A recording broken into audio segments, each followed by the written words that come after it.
नमस्कार मैत्रिणींनो, आपण आज पाहणार आहोत पुरणपोळी कटाची आमटी कशी करायची ते. कुकरमध्ये 3 शिट्ट्या देऊन शिजवून घेतलेले आहे.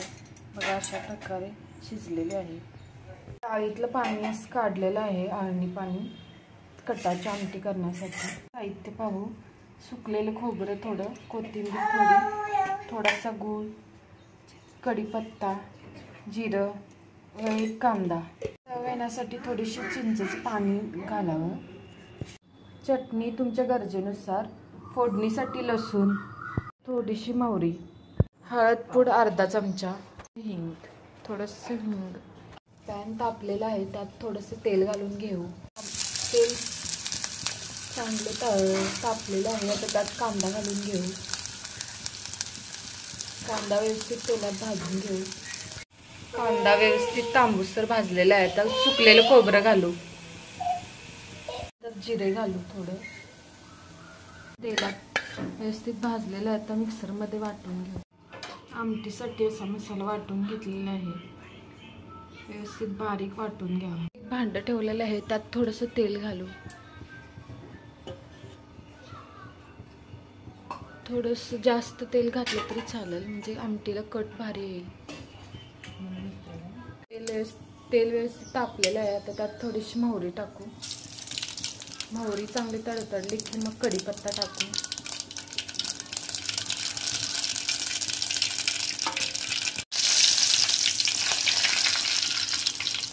त्यानंतर बट्ट्यात वाटलेला लसूण टाकू. हिंग टाकू व तुमच्या आवडीनुसार चटणी व मिक्सरमध्ये वाटलेला मसाला सर्व एकसारखं हलवून घेऊ. थोडं किती भारी सुकलेलं आहे. हळद अर्धा चमचा, त्याचं पाणी. तर त्यानंतर डाळीचं पाणी टाकूया.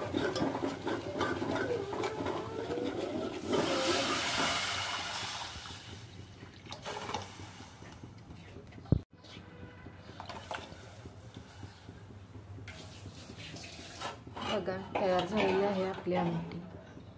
चवीनुसार मीठ टाकू व चिंचेचं पाणी टाकू. थोडासा गूळ. टेस्ट ही खूप छान येते. बघा तुम्ही करून.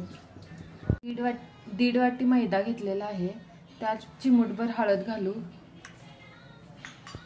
5-6 चमचे तेल घालू. एकजीव करून घेऊ, म्हणजे गाठी कुठे राहणार नाहीत. ते एकसारखं फोडून घेऊ. पर मीठ घालू.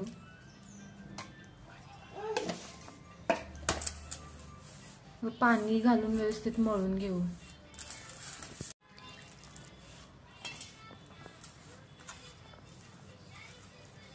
प्रकारे पीठ व्यवस्थित मळून झालेलं आहे. तर तेलाचं जरासं हात लावून परत एकदा व्यवस्थित मळून घेऊ. पीठ मीडियमच मळावं, जास्त पण पातळ नाही, जास्त पण घट्ट नाही. व्यवस्थित मळलं की पोळ्याही खूप छान होतात. अशा प्रकारे पीठ मळून झालेलं आहे. आता हे 15 मिनिटं झाकून ठेवावं. चला आपण पोळी करूया. छोटासा गोळा करून घेतलेला आहे.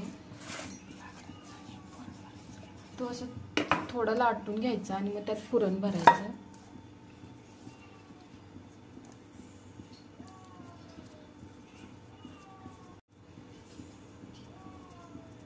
अशा प्रकारे व्यवस्थित दुमटून घ्यायचं, म्हणजे कसं पुरण बाहेर येणार नाही.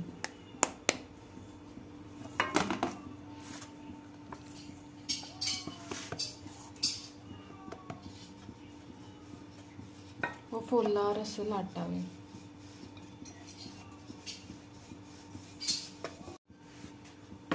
ठेवलेला आहे. तवा व्यवस्थित तापू द्यायचा.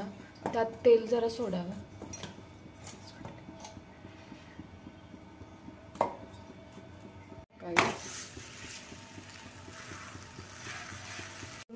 साईडून असं तेल सोडावं.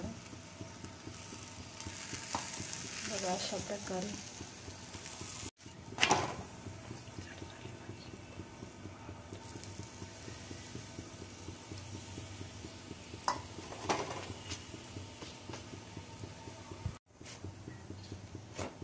या रेसिपी आवडल्या असतील तर आमच्या चॅनलला सबस्क्राईब आणि लाईक करायला विसरू नका. धन्यवाद.